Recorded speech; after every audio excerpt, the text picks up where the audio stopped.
20절까지 돌아가면서 한 절씩 읽겠습니다. 내가 비옵는 것은 그들을 세상에서 데려가시기를 위함이 아니요 다만 악에 빠지지 않게 보전하시기를 위함이니이다.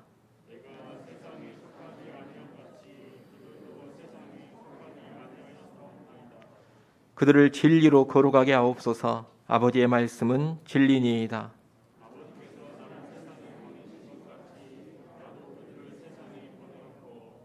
또 그들을 위하여 내가 나를 거룩하게 하오니 이는 그들도 진리로 거룩함을 얻게 하려 함이니이다.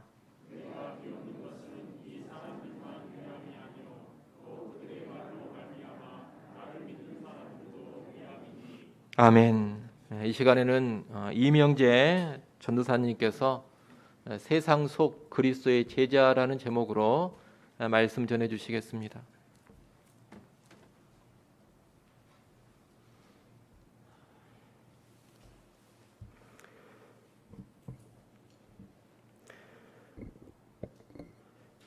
요한복음의 17장의 주제는 대제사장의 기도입니다.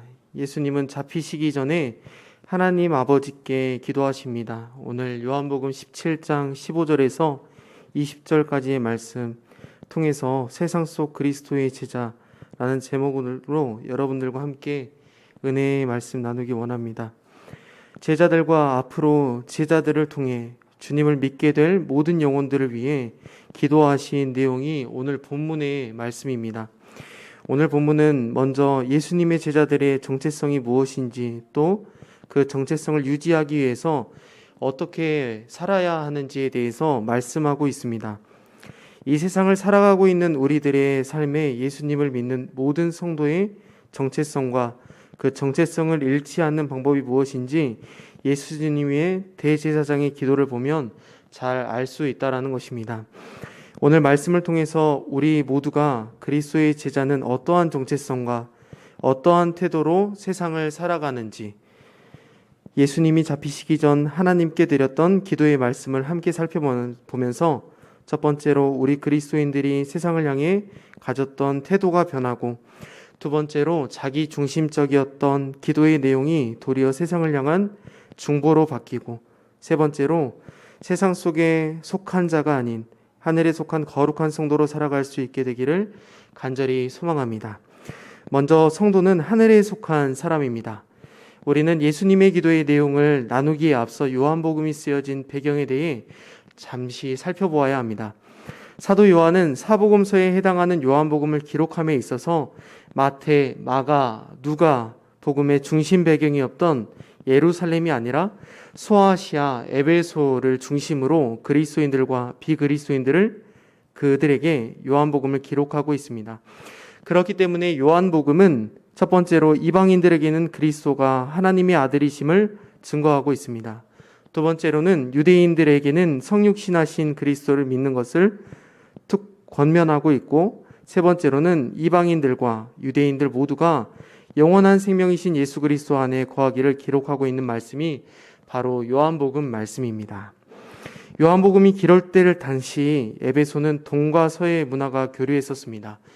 에베소 이 지역에 유대인과 이방인들이 함께 사는 세계적인 도시였습니다. 에베소 지역은 특히 예수님의 신성과 인성을 부정하는 이단들의 가르침이 만연했던 지역이기도 합니다. 당시 에베소의 이단들은 예수님의 신성을 부정하는 에비온파의 가르침과 예수님의 인성을 부정하는 가열론자들의 영향으로 그리스도인들의 정체성을 혼란스럽게 했던 이단들이 범람했던 곳이 바로 에베소 시대의 상황이었습니다.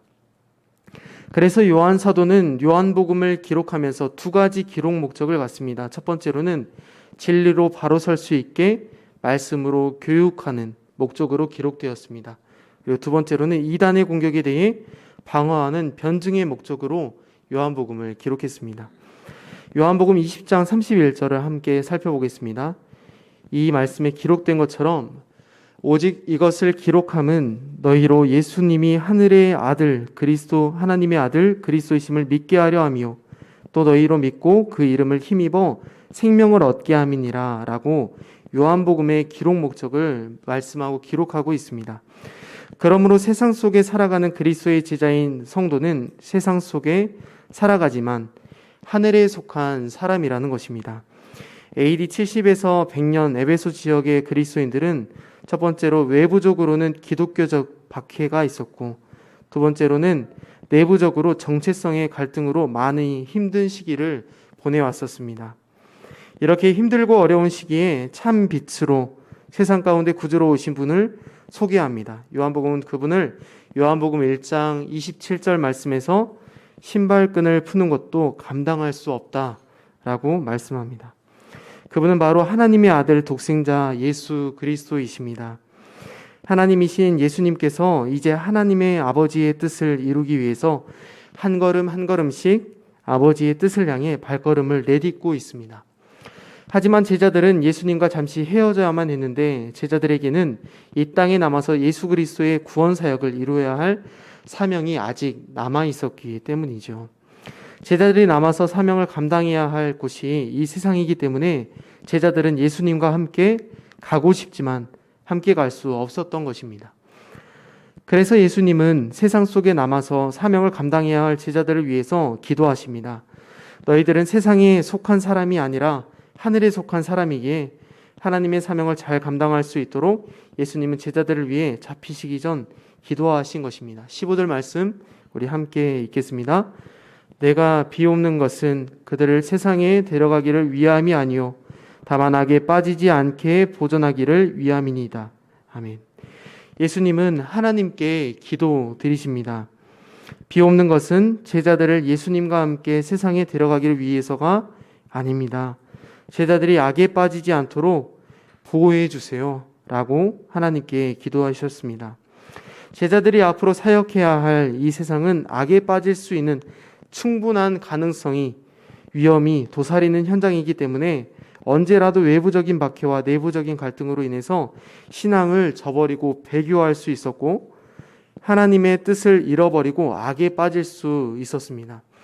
그런 상황 속에서 예수님은 제자들이 신앙을 잃어버려 배교하지 않도록 사명을 잃어버려 타락하지 않도록 하나님께 그들을 세상에서 데려가기를 위함이 아니라 다만 악에 빠지지 않게 보존하기를 위함이다 라고 15절 말씀에 기록하고 있는 것이죠. 주께서 가르쳐 주신 주기도문의 말씀인 마태복음 6장 9절에서 13절까지의 말씀에서도 13절 말씀에 보면 우리를 시험에 들게 하지 마시옵고 다만 악에서 구하옵소서라고 이렇게 기록하고 있습니다. 예수님은 우리들이 어떻게 잘 살 것인가를 기도하시지 않으셨습니다. 어떻게 복을 받을 것인가를 중보하지 않으셨다라는 것입니다. 이제 곧 잡히시기 전 예수님은 제자들이 이 세상에 남아서 감당해야 할 사역을 위해 기도하실 때 하나님 이 제자들을 악에 빠지지 않게 보호하여 주십시오 라고 기도하셨습니다. 우리는 오늘 본문에서 예수님의 중보 기도를 통해 알 수 있는 것은 우리가 기도해야 할 기도의 내용 중 특별히 이 세상을 살아가는 그리스도인과 하늘에 속한 사람이 악에 빠지지 않도록 시험에 들지 않도록 기도해야 한다는 것을 다시금 말씀을 통해 기억하고 잊지 말아야 한다는 것입니다. 왜냐하면 성도는 세상 속에 살아가면서 또 세상에 속한 사람이 아닌 하늘에 속한 사람이기 때문입니다. 하늘에 속했다는 것은 예수님 안에 거하며 살아간다는 것을 의미합니다. 그러므로 사랑하는 성도 여러분, 어떠한 어려움 속에서도 우리 모두가 하늘에 속했음을 잊지 마시고 예수님 안에 함께 산다는 정체성을 잃지 않기를 간절히 바랍니다. 두 번째로는 성도는 거룩한 삶을 살아간다는 것입니다. 이 세상을 살아가는 제자로 부름받은 성도들은 거룩한 삶을 살아갑니다. 사도 요한은 요한복음을 통해 다시금 성도의 정체성을 잃지 않고 지킬 수 있는 방법으로 예수님의 중보기도의 내용 16절 말씀을 말씀하고 있습니다. 16절 말씀 함께 읽겠습니다. 내가 세상에 속하지 아니함 같이 그들도 세상에 속하지 아니하여 사옵나이다. 아멘. 예수님은 세상에 속하지 않으셨고 성도도 속하지 않으며 세상에 속할 수 없는 이유는 예수님은 이 땅을 창조하신 창조주 하나님이시기 때문입니다. 그 말씀이 요한복음 1장 1절에서 3절까지의 말씀에 기록하고 있는데요. 태초에 말씀이 계시니라. 이 말씀이 하나님과 함께 계셨으니 이 말씀은 곧 하나님이시니라. 그가 태초에 하나님과 함께 계셨고 만물이 그로 말미암아 지은 바 되었으니 지은 것이 하나도 그가 없이는 된 것이 없느니라 라고 말씀합니다. 요한 사도는 예수님이 단순히 선지자 중 한 사람이 아니라 그분은 이 땅을 창조하신 창조주 하나님이시라 라고 기록합니다. 이 세상을 창조하시고 만드신 분이 이 땅과 구별됨을 기도하면서 다시금 예수님의 중보 기도를 통해 성도의 정체성을 바르게 가르쳐주고 있다는 것입니다. 그렇다면 성도는 누구입니까?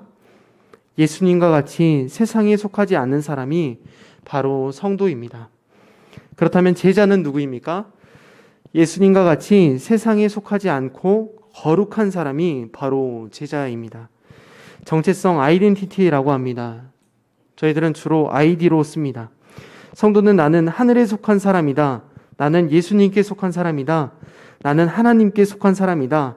이러한 정체성을 갖는 사람이 바로 성도라는 것입니다. 성도된 우리는 예수 그리스도를 믿음으로 의롭게 되고 믿음으로 구원에 이르고 믿음으로 예수 그리스도 안에 살아갑니다.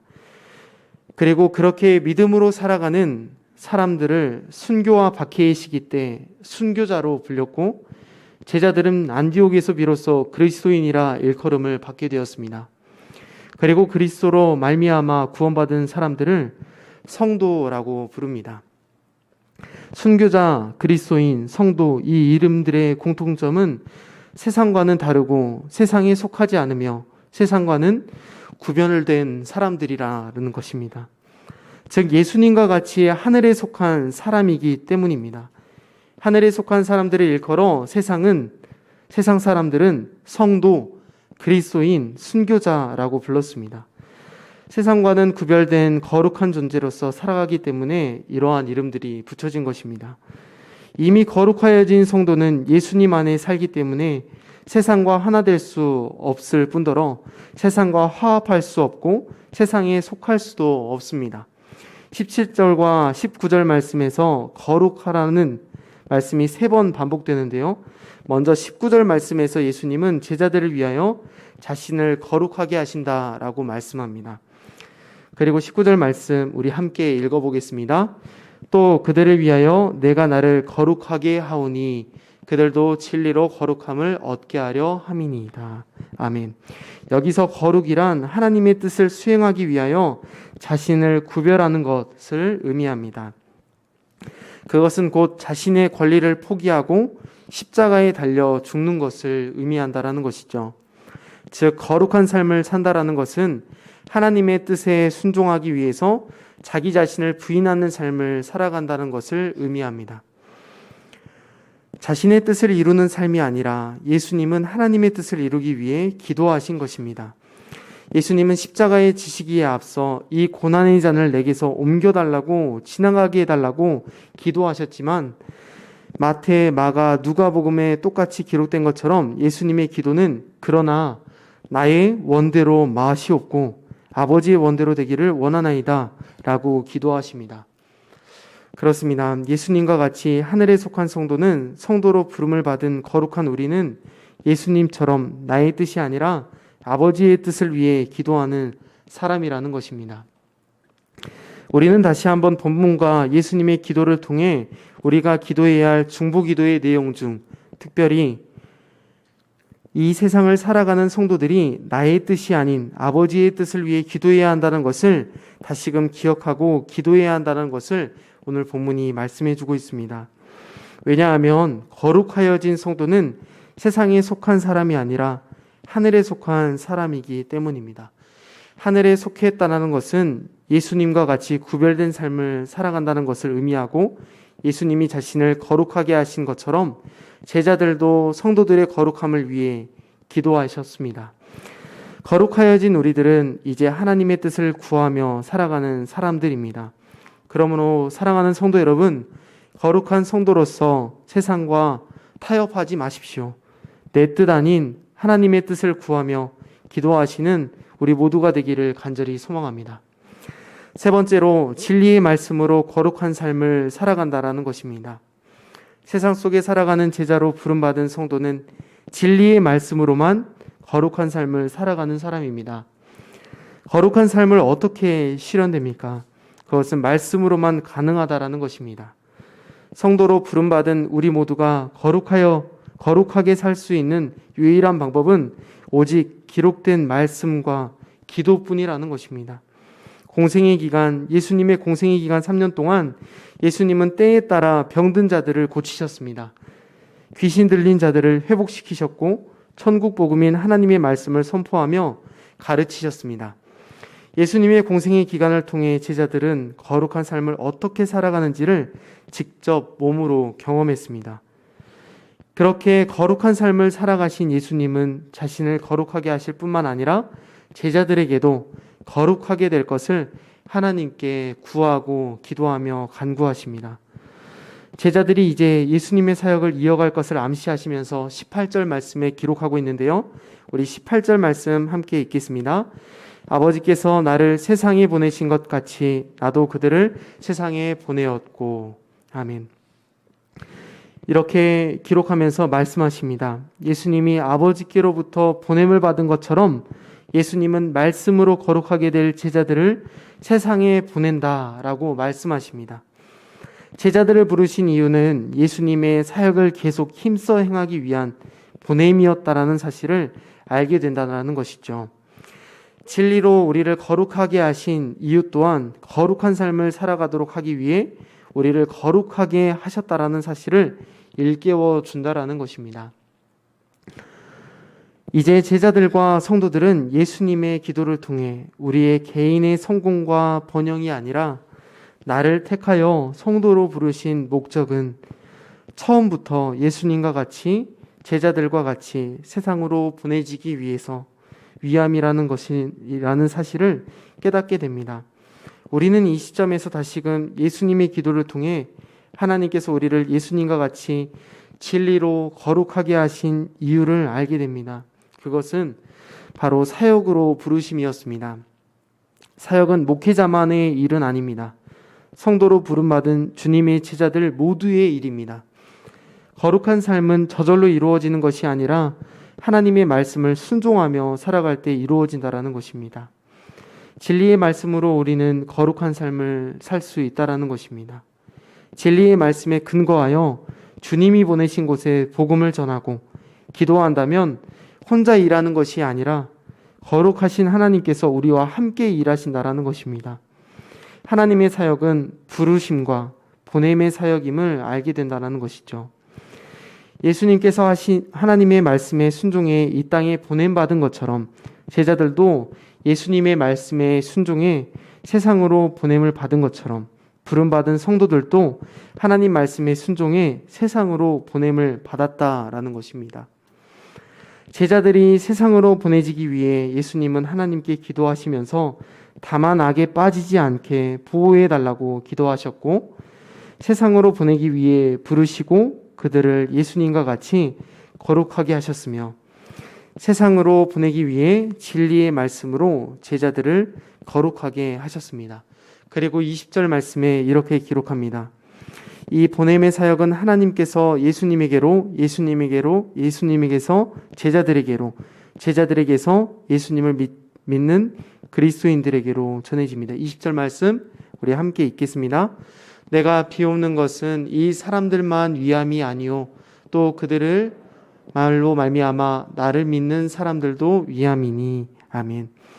비로소 예수님의 기도는 자신만을 위한 기도가 아닌 제자들만을 위했던 기도도 아닌 나를 믿는 모든 사람들을 위한 기도임을 말씀해 주고 있다는 것입니다.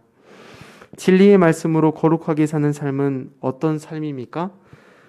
예수님처럼 부름받고 보내지며 또 제자들을 부르고 보내질 사람들을 위해 사역하는 것입니다. 예수님처럼 내 자신을 부인하고 내 자신과 같이 이웃을 사랑하는 것, 이 진리의 말씀으로 거룩하게 사는 삶입니다. 사랑하는 성도 여러분, 그리스도 예수의 제자로 부름받은 우리 모두는 세상 속에 하나님의 말씀을 순종하며 살아가는 제자로 부름받고 보냄받은 거룩한 성도입니다. 오늘 본문의 말씀은 예수님이 십자가의 죽음 앞에 하나님의 나라가 확장될 것을 에베소 신앙 공동체에게 기도로서 가르쳐 주십니다. 그로 인해서 예수님의 가르침이 정말 참 하나님의 가르침이구나 라는 사실을 그 시대에 믿는 사람들과 믿지 않는 사람들에게까지도 모두에게 변증하고 있다라는 것입니다. 그리고 예수님과 같은 삶이 거룩한 삶을 살아가는 것임을 말씀을 통해 가르쳐주고 있다라는 것이죠. 극심한 박해와 이단의 공격에서도 제자들이 신앙을 끝까지 지킬 수 있었던 이유는 바로 진리의 말씀과 예수님의 기도 때문이었습니다. 이것이 어려운 시대 속에서 기독교의 부흥과 신앙과 믿음이 흔들리지 않고 멈추지 않았던 이유입니다. 에베소 교회의 신앙 공동체는 삼중적인 차별과 박해 가운데 신앙을 위해 분리된 삶을 살아왔습니다. 에베소에는 고대 근동의 풍요의 신으로 알려진 아데미를 섬기는 신전을 가진 도시였고 우상 숭배 문화가 만연했던 지역이기도 합니다. 이러한 우상 숭배 문화는 그리스도인의 신앙생활과 사회생활에 많은 제약들과 박해를 가져오는 환경이기도 했습니다. 또한 에베소 신앙 공동체는 신앙과 신학이 유사한 유대교와 회당으로부터 출교나 고소 또는 박해를 받고 있었습니다. 로마의 기독교에 대한 박해는 황제 숭배와 로마의 평화를 중심으로 한 로마의 이데올로기에 기인합니다. 요한복음 저작 당시 황제인 도미티아누스는 자신을 주와 신으로 숭배하는 황제 숭배 제의를 전 로마 제국의 주요 도시에 신전들을 세워 제국에 대한 충성심과 연결시켜 강행하였습니다. 이렇게 삼중적인 상황에서 신앙의 정절을 지키기 위해 차별과 박해 가운데 신앙을 지켜가며 요한복음 11장 27절 말씀 우리 함께 읽겠습니다. 이르되 주여 그러하여다 주는 그리스도시요 세상에 오시는 하나님의 아들이신 줄 내가 믿나이다. 아멘. 주는 그리스도시요 세상에 오시는 하나님의 아들이신 줄 내가 믿나이다 라고 고백하고 있는 공동체가 바로 요한복음의 공동체입니다. 사랑하는 성도 여러분, 말씀을 마치면서 요한복음의 신앙 공동체를 통해 우리 시대를 조명해 볼 수 있기를 바랍니다. 우리나라는 풍요의 신 아데미를 섬기듯 물질 만능주의에 빠진 것처럼 보입니다. 개혁주의 신학을 보수하는 우리 교단은 여러 이단들의 거짓 가르침과 세상으로부터 끊임없이 공격받아 왔습니다. 요한복음의 에베소 교회의 신앙 공동체와 조금 유사해 보입니다. 에베소 교회의 신앙 공동체는 외부적인 기독교 박해와 내부적인 정체성의 혼란 상황 속에서도 신앙의 정절을 지키기 위해 기록된 말씀을 통해 주의 말씀과 예수님의 중보기도의 가르침을 믿음으로 받았습니다. 그리스도인들뿐만 아니라 이방인들과 유대인들도 참 하나님이시며 참 사람이신 예수 그리스도를 구주로 믿고 영생에 참여하기를 예수님은 십자가에 못 박히시기 전 대제사장으로서 기도하신 것입니다. 그러므로 세상 속에 살아가는 제자는 악에 빠지지 않고 예수님이 참 하나님이심을 증거하는 사람들입니다. 그렇다면 어떻게 세상이 예수님이 참 하나님이심을 알 수 있겠습니까? 마태복음의 백부장은 예수님의 십자가의 죽음을 통해 이렇게 고백합니다. 이 사람은 진실로 하나님의 아들이었도다 라고 고백합니다.